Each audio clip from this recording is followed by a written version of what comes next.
Well, it doesn't like it very well, I don't think. Facebook is it I wonder if any of Facebook's like algorithm things or anything causes it to glitch with it.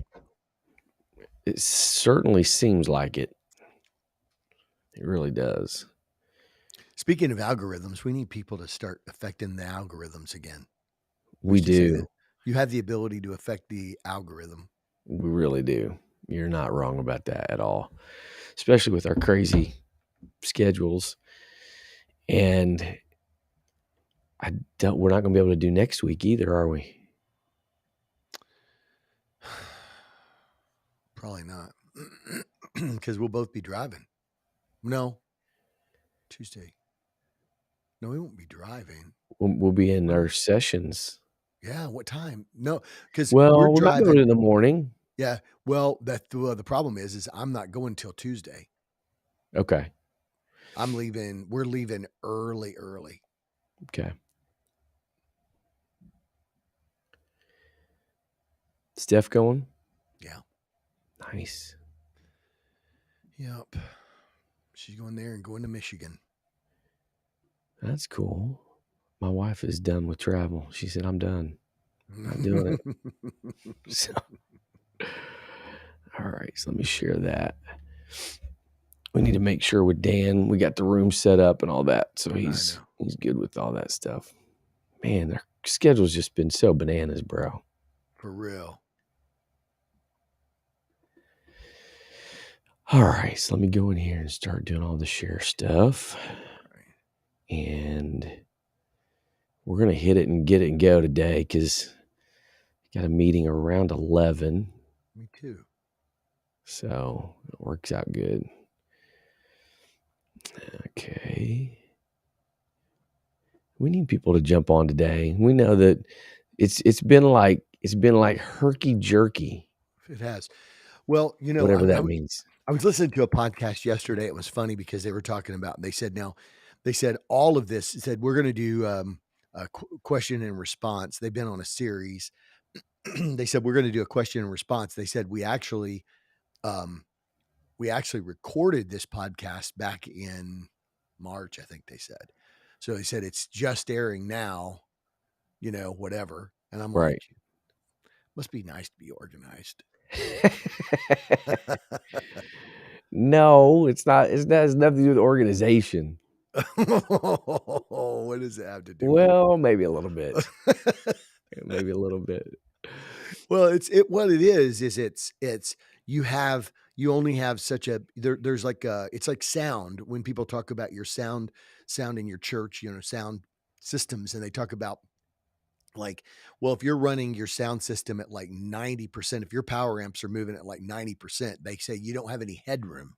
That's their word, you see. They don't have headroom. Max headroom. Max headroom. I thought about the dude as soon as I said that. It was the first thought that came into my head, actually.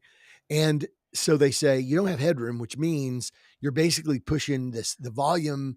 Everything is pushed into the ceiling.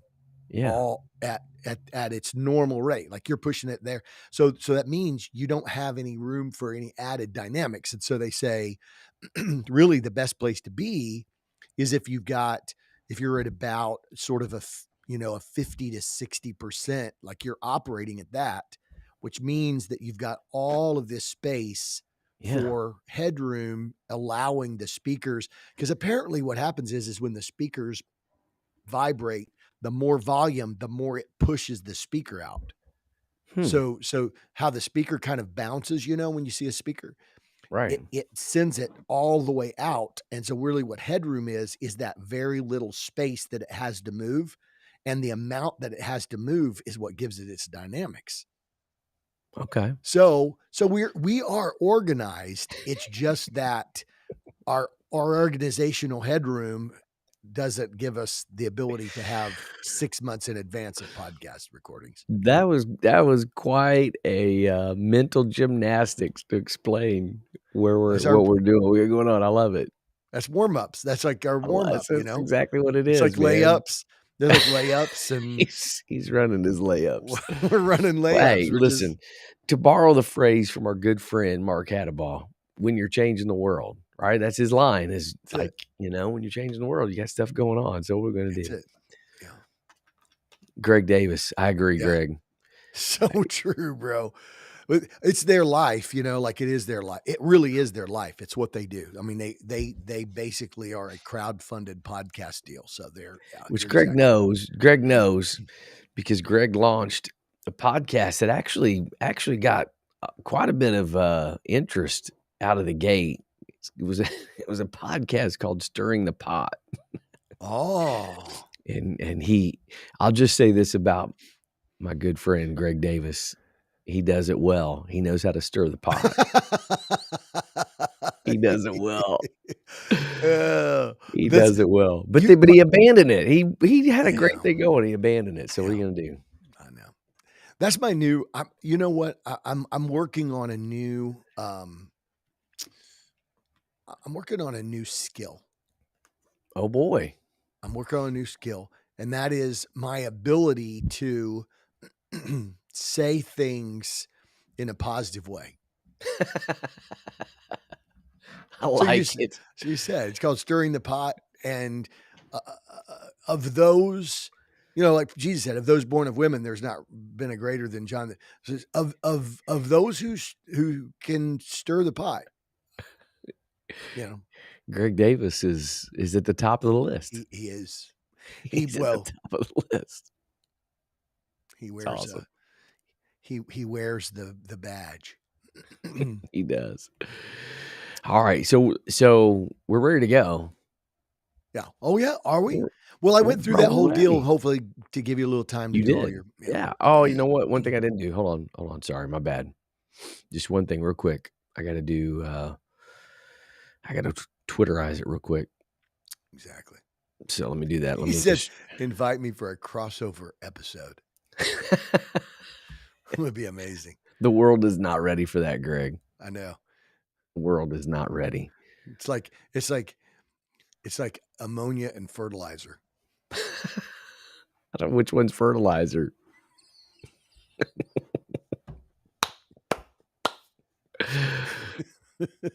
No comment. That's like when Jeff Arnold was preaching one time, and he said they had David Fuller preached on Thursday night. David Fuller preached the first of the two messages on Thursday night, and he preached the second. And he got up and said, "I don't know if Anthony Mangan has a Bible, but the Bible says don't plow with an ox and an ass together. And I think you know which is which." That's what he said. Oh man! Speaking of stirring the pot, Jeff Arnold, Greg Davis, his comment. Yes. Another call from St. Louis is coming. Here it goes. We know this is it. Oh man, it's all good. Well, we've already fulfilled our obligation with raising an offering, so we're good there. All right, you ready to go?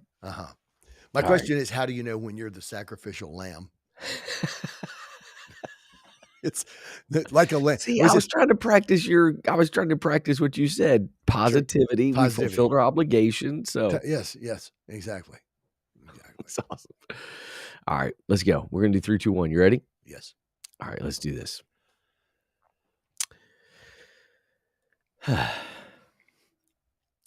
3, 2, 1. Hello, everybody, and welcome to the Mobilized Church Podcast. This is Chris Dillingham, alongside my big brother, Ken Dillingham Jr. the Third. We are back again. It feels like we've had to say that like multiple times the last month or two. What? Yeah. It's been a crazy season, man. We've been traveling, and we just had a lot of stuff going on. So that's our justification. Sure. Like you said, quoting the famous and much beloved Mark Happy Hadabaugh, when you're changing the world. When you're changing the world, bro, that's what it is. You said we're back. It made me think of our phrase, our famous tagline. You didn't love me because you didn't think I could podcast, but now I'm back. But now I'm back, baby. To show you I can really. That's right. Anyway. So we're here. We're ready to rock and roll, and kind of on time a little bit today for our live recording, which is Mhm. something to be. I mean, that's something in our pocket that we've got, which is unusual. So maybe we're starting a new trend with all this stuff. You know what I'm Yeah. saying? And I feel like even though it's been a while, you've been to Italy and to Portland on some adventures and Man, missional and personal and whatever else. And so, but where sometimes we get in that frame of mind where here we are, we're back, and we just sort of, we kind of reconnect and chew the fat a little bit. I feel like really mentally organized today. In yeah, fact, locked in, I sent I sent you 2 set of show notes to choose bro. from and tried to make it to where it was real. You've made my life so easy today, which I certainly appreciate. Anthony Richards said chaotic, and it definitely describes. But let's be real, it's hard to complain, right? It's hard to complain when I've been to Italy, Yeah. and then man, we loved Portland. Shout out to the Gleasons and the Hansons out there in Portland doing a great work. Mhm. And man, there's just I know there's a lot of negativity around Portland, but Mhm. bro, A, it's beautiful. Stinking Portland's beautiful. gorgeous out there. And B, man, there's great opportunity for revival. Church is And doing great work, great it people. doesn't feel it doesn't feel it's the weirdest deal because you would think that there'd be a lot of spiritual oppression. There's not. Yeah. It's not a lot of spiritual oppression. Like you don't feel out there like, it just feels like there's a lot of spiritual just Yeah. everything. It's not Yeah. like any spirit that's whatever. It's just anything goes and whatever, but it doesn't feel oppressive. Yeah. I think the free spirit, Yep. it's kind of like, well, whatever. Yeah. Free is free, man. Stand Absolutely. dog Gleason. Stand dog. Not the general assistant general superintendent. You just called Stan Gleason the Stan Dog. That's Stanley. Just to clarify, that's Stanley, Stanley Gleason. He is Stanley our Gleason is our friend from dog. He's Portland. our Yeah. dog. Yeah. Yeah. He's our dog. So anyway, What's up, dog? oh man. Ah, Every so time I call Brother Gleason, that's what I tell him. Hey, what's up, what's up, dog? dog? Hence what Greg Now, Davis I said. started saying Another call from now St. Louis is now coming. they're called from St. Louis. Oh man. And I have a feeling this call is not gonna be to do Yeah. offering a general Yeah. conference. Exactly. So, all right, well, we're gonna get going today because Yeah. we both have to kind of jump off a little bit short today. So we're gonna get right into the conversation. And just kind of a programming note, I will say this: I don't believe we're gonna be here next Tuesday as well because we will be in Tennessee Mhm. Un for a discipleship retreat. Unless we can get really organized and do, Hey, we could maybe do a Monday. I mean You know, I mean, why not? I don't. That's I mean, Oh man, last year, this real quick anecdote. Last uh-huh. year, of course, I'm an Illini basketball fanatic, right? Mhm. Yeah. I think I saw Connor Brown on here or whatever. One of the funniest things I've ever seen. They asked Brad Underwood, who is a multimillionaire coach, Yeah. right? They asked him to assess, I think it was to assess the leadership of his team. Maybe Uh-huh. maybe Terrence Shannon, what was the leadership? Uh-huh. And in a press conference to the press, they said, how would you describe it? And he went, that was his response. There it is. There it Like, is. bro, S you're a professional. That's your response. Yeah, some things are said better in just The point. gruntal intonations. That's exactly right. That's right. So hopefully nobody's responding to the podcast today with that kind Yeah. of response. So we Mhm. certainly hope that. And we're wishing you a recovery, little back issue. God So have mercy.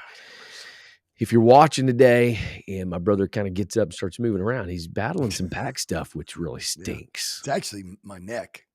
Neck issues. Yeah. Ooh, Yeah. brutal. So, all right, let's get rolling today, Ken. Let's Get go. rocking and rolling. I'm going to just kind of kind of throw it to you. I'm gonna just introduce the topic and then let you run with it from there and get us launched off, because this is your deal, and this is a good one today, man. And as soon as you sent it, I was like, yeah, this is the one I think we need to do.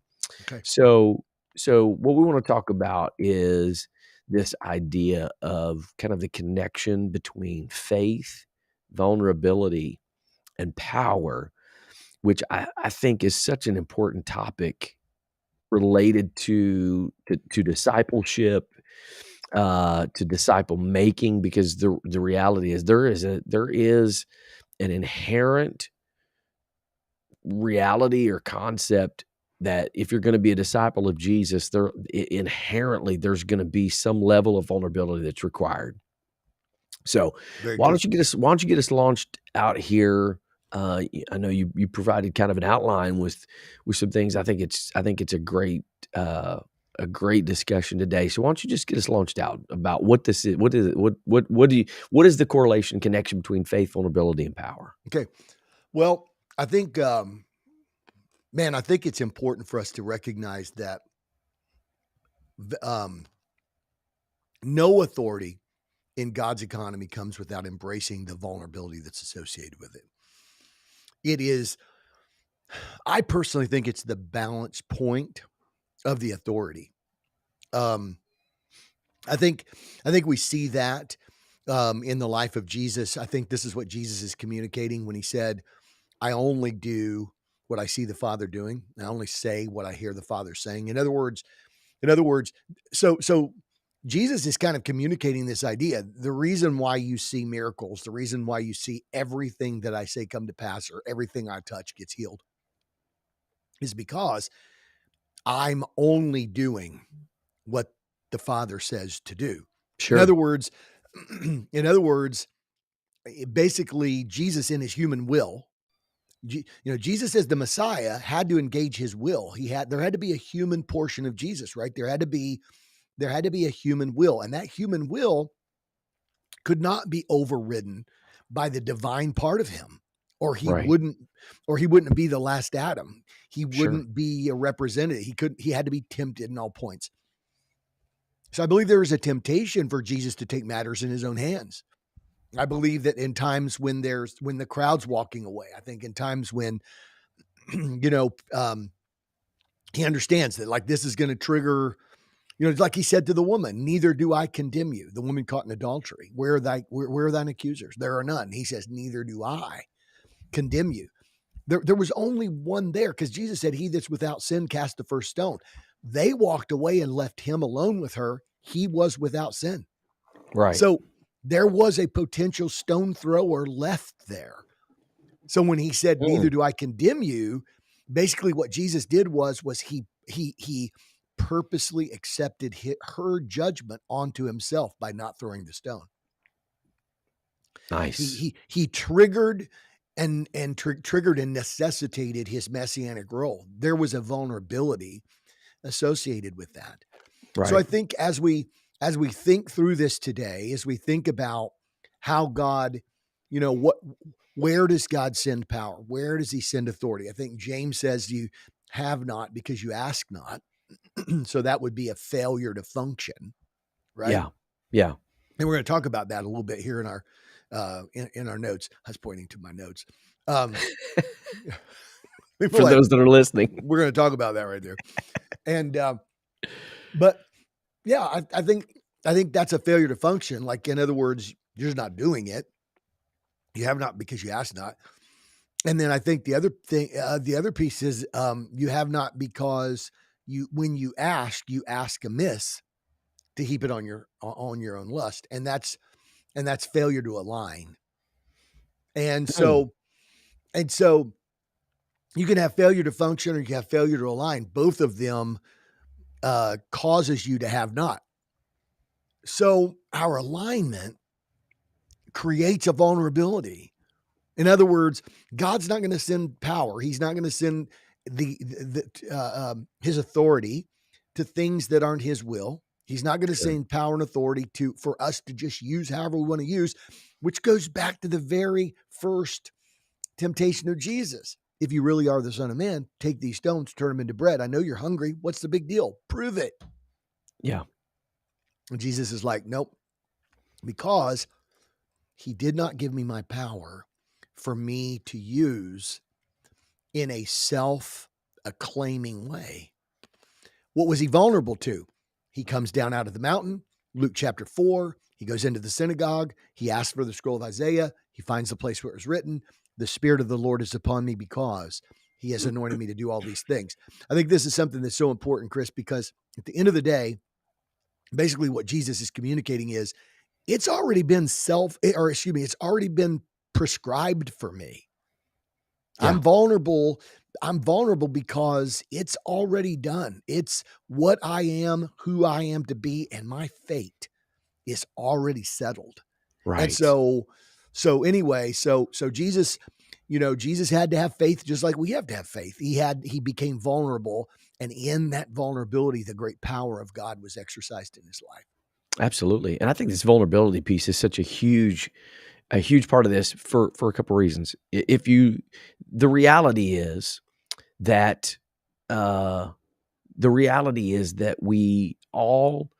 vulnerable, whether we acknowledge it or not. We're vulnerable, right? You go back to the garden, and because of disobedience, because of their sinfulness, all of a sudden, for the first time, their eyes are open and they recognize and acknowledge their vulnerability. So So good, man. what did they attempt to do? Their effort was, well, I've got to cover it up myself, Yep. right? Cover it and make yourself not vulnerable to God by hiding, right? Correct. Cover and So hide. so the reality is there's vulnerability there. The question becomes, what are you going to do with it? And what we typically attempt to do is we attempt to cover it up. If we attempt to cover it up, this is, man, the Lord has really been dealing with me. The Bible says that we're not ignorant of his devices, talking about the enemy. We're not ignorant of his devices. And if I'm being transparent, I think I mentioned this before, but I kind of had a prayer meeting one day and just said, Lord, I do feel like that we are somewhat ignorant when we shouldn't be ignorant of his devices, but I think we are somewhat ignorant of that. Mm-hmm. And the Lord kind of started dealing with me that spiritual warfare, while we make it super fantastical, Mm-hmm.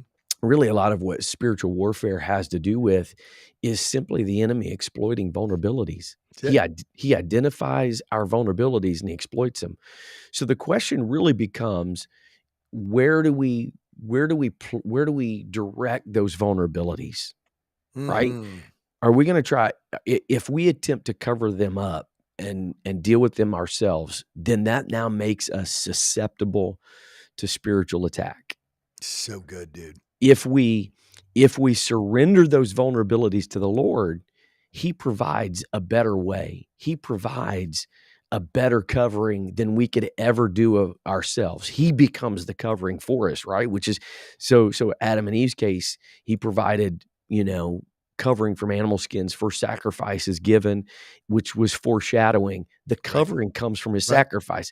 So we are vulnerable in a fallen, broken world. The question is, what are we going to do with that vulnerability? Are we going to attempt to hide those and cover them ourselves? Are we going to allow God to become our covering, vulnerable to him, and let him cover those places in us, which then is an expression of worship and an expression of dependence on him. Only he can provide that covering for us.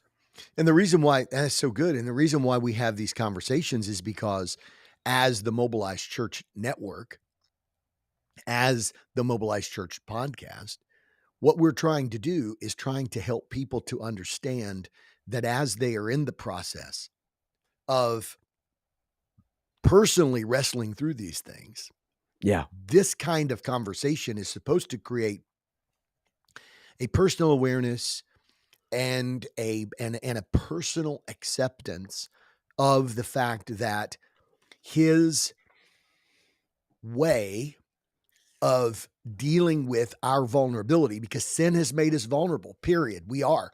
He said, in the day that you eat the fruit, you shall surely die. So we're already vulnerable to disease, decay, and death. There's nothing we could do to stop it. Millions and billions of dollars have been spent in the last probably, 2 years, 3 years, 4 years on the research on how to end this disease and end that disease. And I think that there are things we can do. We can eat better. We know that there's connections to all of those things, but we can't stop it. We are not going to uncover some secret deal where eventually we found the holy grail of health, where we'll not get sick, no, Yeah. disease, decay, and death are the end. Sure. Because the life that God gives us, that is the redeemed eternal life, is actually on the other side of that death. You have to pass through it. Sure. Jesus passed through it. That's the gospel. Jesus passed through death, and on the other side of it, there was victory. And so in that victory, there's victory for us. And so God gives us this blessing that disease, decay, and dying actually lead into that, which, see, that's like crazy when we start thinking about Sure. that is a massive level of vulnerability. And so Jesus said, okay, so here's what I've done.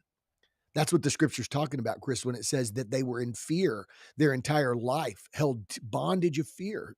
The fear of what? Fear of death. Right? Their whole life, they were subject to bondage because of the fear of death. But Jesus comes in, and what's he do?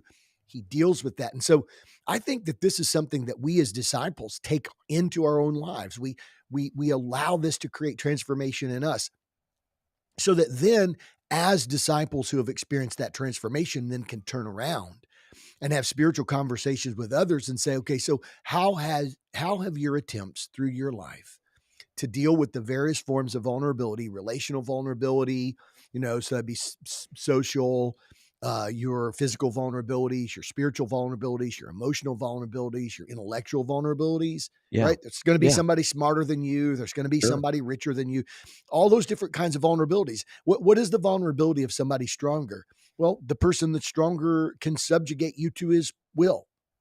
The person, the sickness or disease that's stronger than you can subjugate you to death. And so what does God do? God comes along and says, I'm going to conquer everything that makes you vulnerable. All you have to do is, in fact, Chris, I was talking to submit yourself to me. I was talking to somebody the other day, and this was so amazing, dude. This person was saying to me, like, they were telling me, I've had these habitual things, right? Okay. I've been going through these things. I've had this going on in my life. And I said, okay, so how have your attempts gone to overcome that? And the person said, terrible. That's what I'm saying. I've got condemnation. I've got shame. I've got guilt. I have a stronghold. I said, isn't it amazing? I said, that which you thought you weren't vulnerable to now has control of you. And he said to me, 100%. And I said, okay, so now that you can't control it, what's the response? That was my question. Right. Because we have spiritual conversations. Sure. Okay. So now that you can't control it, what is your response? And he goes, I don't know what to do. And I said, you don't know what to do? I said, so let me ask you this. Who is controlling what's controlling you? And he thinks for a minute. And I said, who's in control of everything? And he said, Jesus. I said, yeah. I said, Jesus is in control of that thing that's controlling you. Now, what you're going to have to do is put your will in his control, make yourself vulnerable to him, submit yourself to his lordship, and in him having control of your will, your life, continually that's the living sacrifice, you're continually giving your will to him, then he will subjugate that thing that is subjugating you. That's your victory, bro. That's it. So that's it. Yeah. That's so good, man. That's so good. There's a lot of directions we could go with this. I think if you're cool with it, I'd like you to go through the three components about Abraham and Sarah, because I think this is this is so good and it's so important.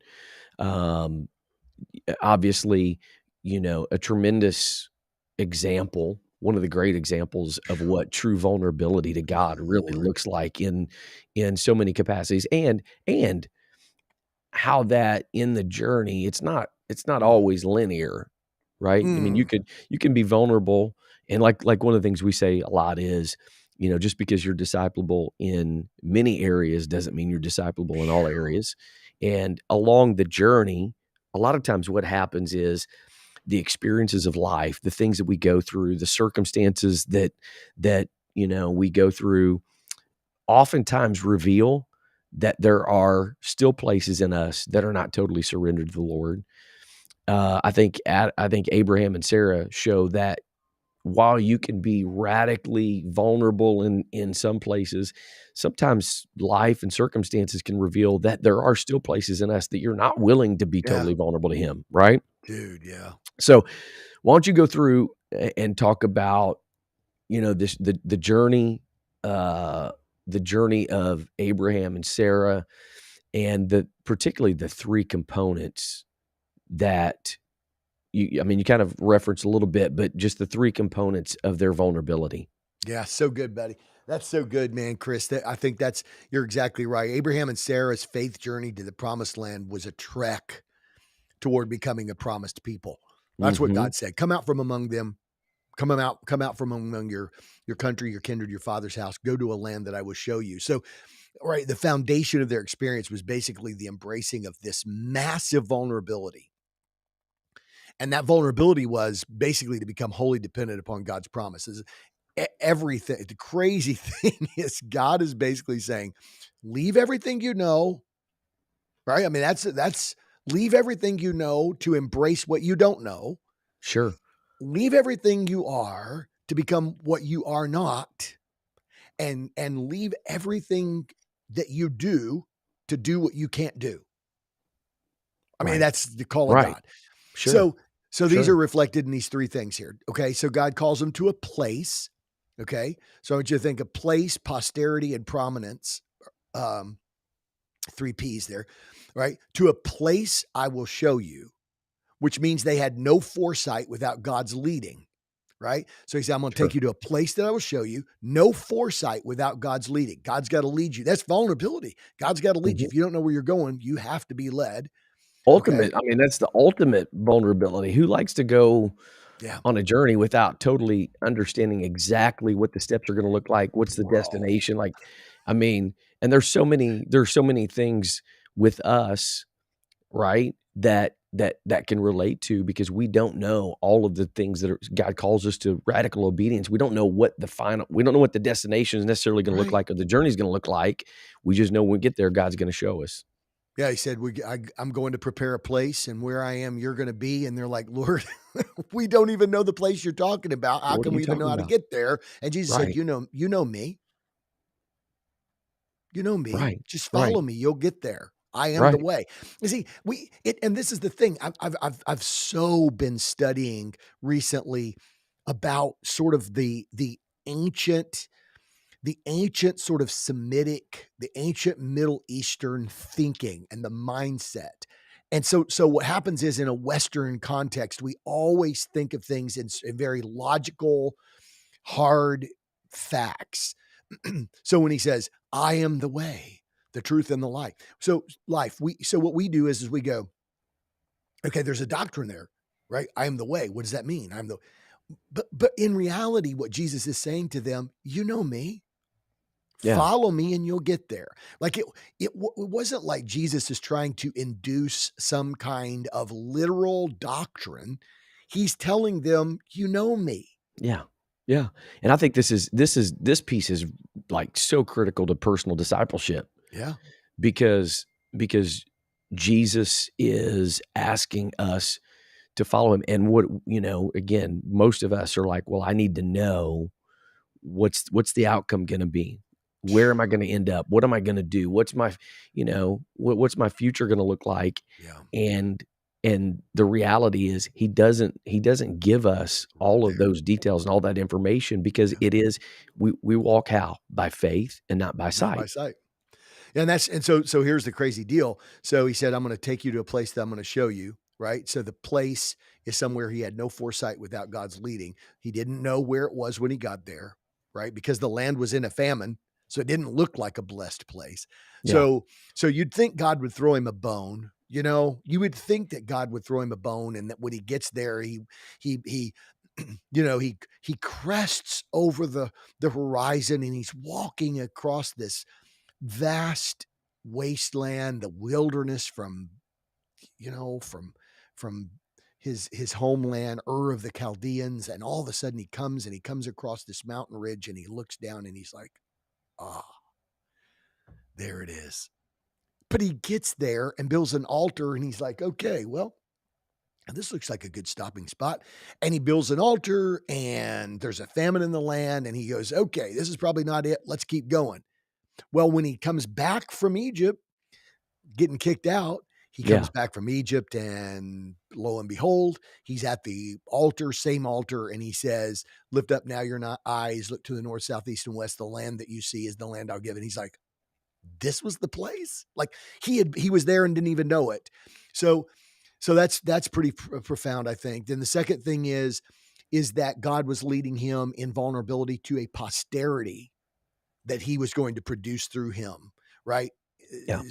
Which Yeah. which is so where God says, I'm going to send you a place that I'm going to show you. He had no foresight without God's leading. He said, I'm going to send you to a posterity that I will produce through you. And he had no function without God's power, Mm.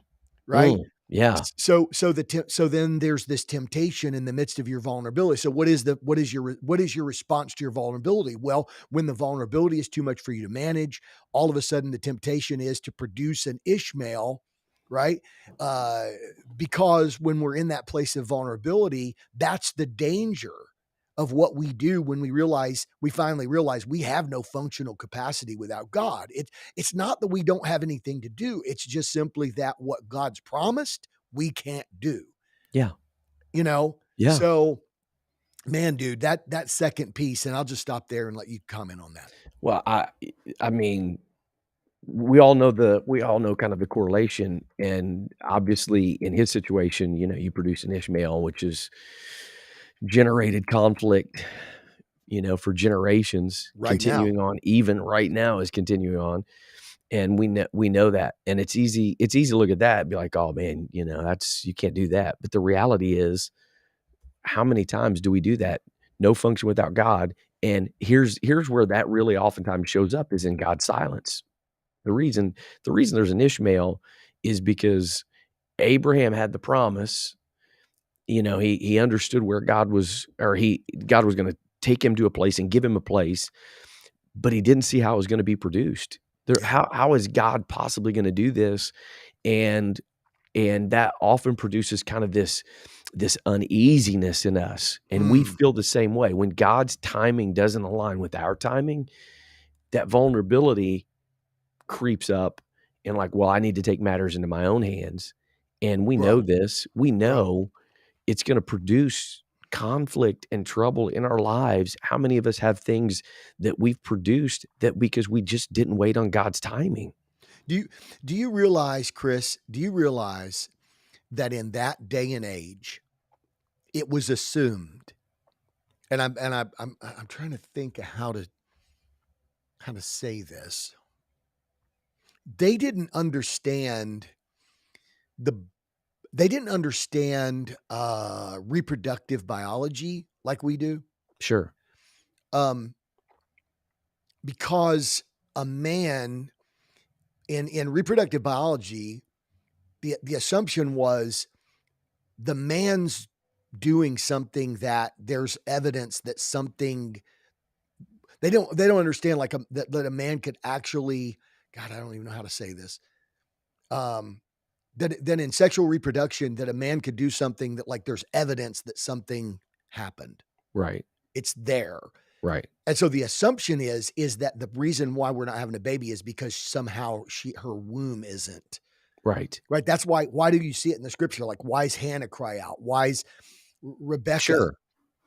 like, why are they saying, give me children lest I die? And basically the men are like, I'm doing It's assumed great, there's virility there.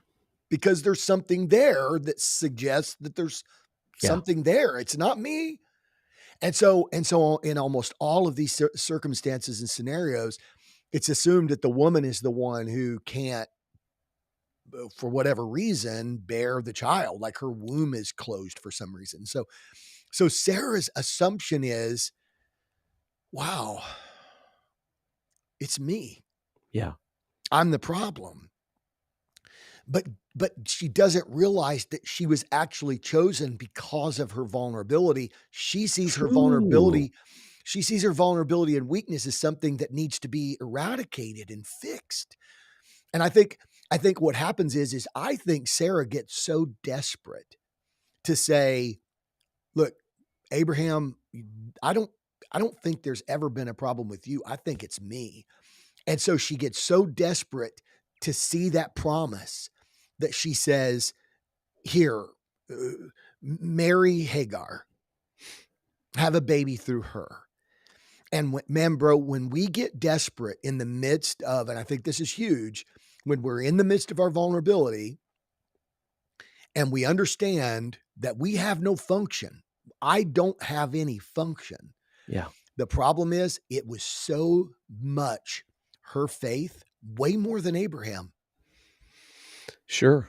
to Sure. believe that God will provide the function. That's Yeah. not a problem, Sarah. I will provide you the function. In fact, God comes along and says, I will provide you the function. But see, when you get so desperate, you start trying to think of like workarounds, right?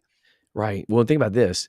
Okay. So in the first instance that you brought up, a lack, so in this case, a lack of food, a famine, a lack revealed that there the vulnerabilities that were still in them.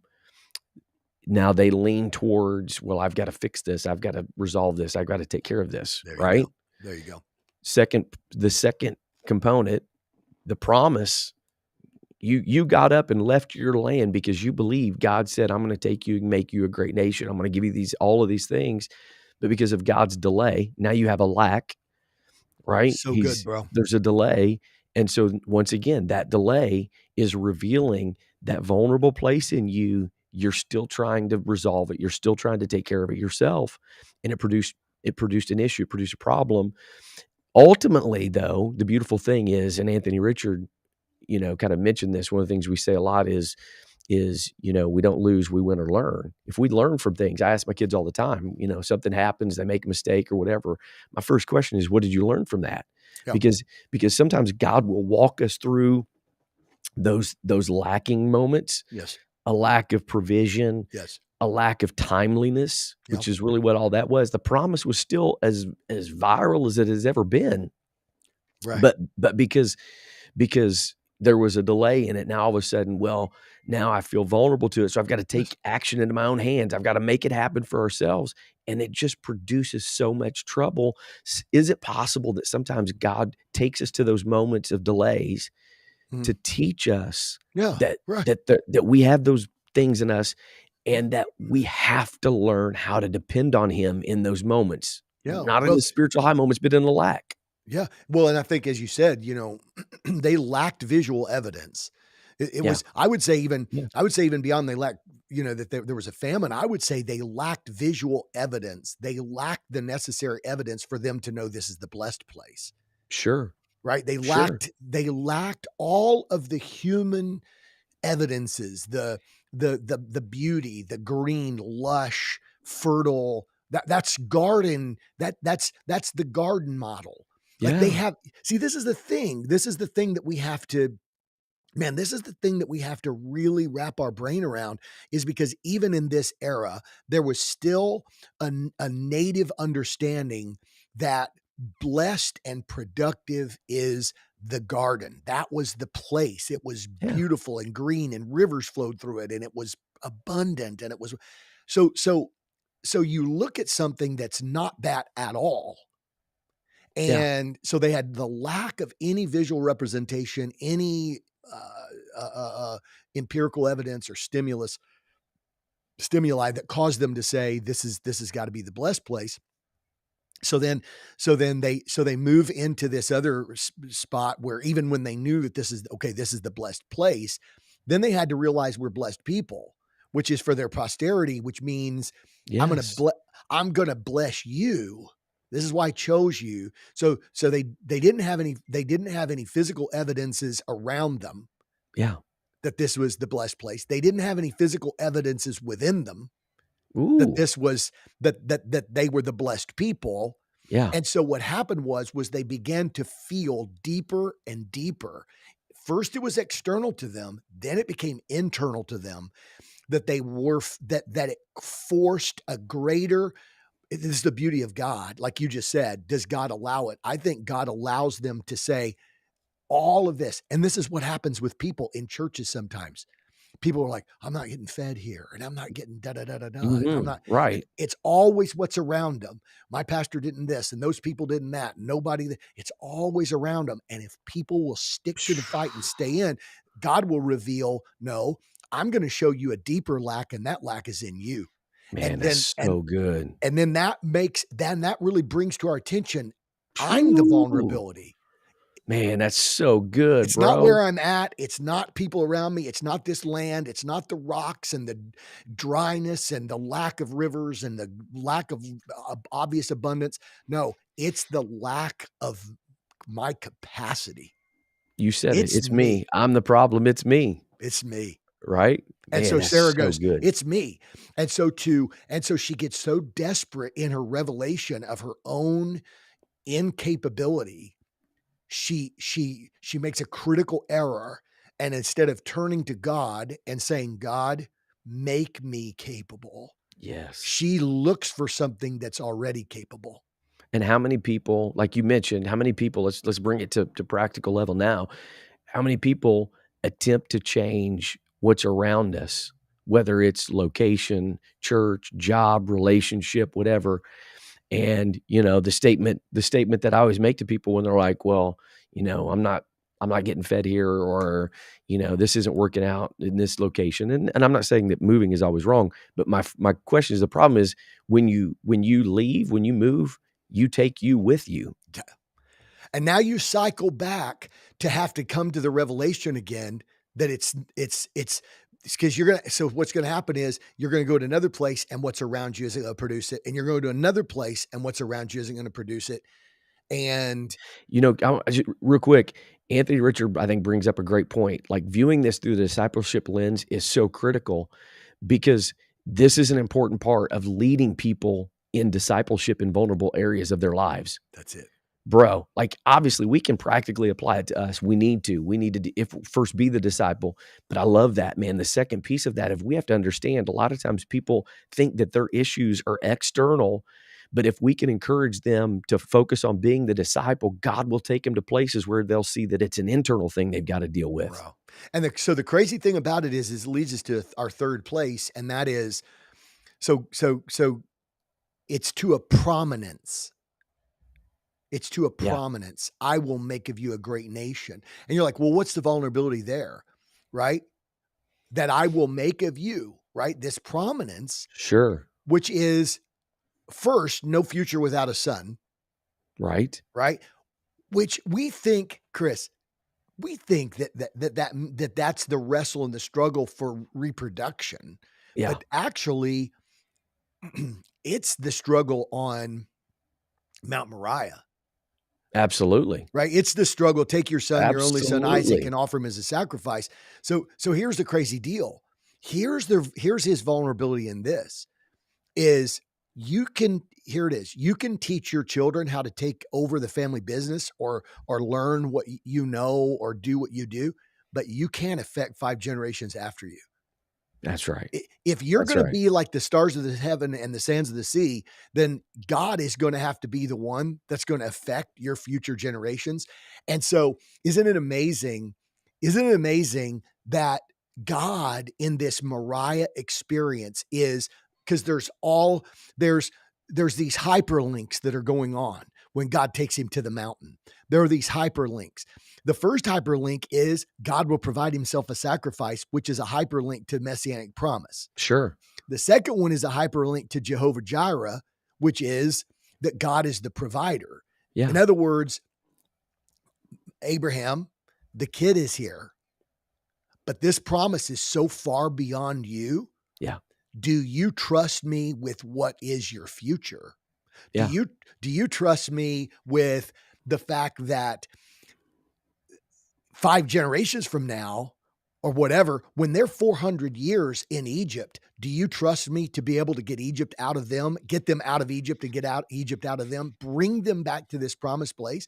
Do you believe that I can raise up kings and a nation that through which the seed is going to come to redeem the world?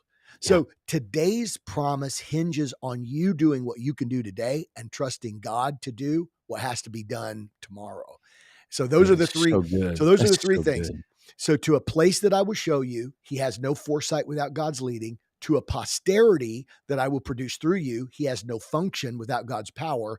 And then to a prominence that I will make of you, they have no future without trusting God for his influence on them for the outcome.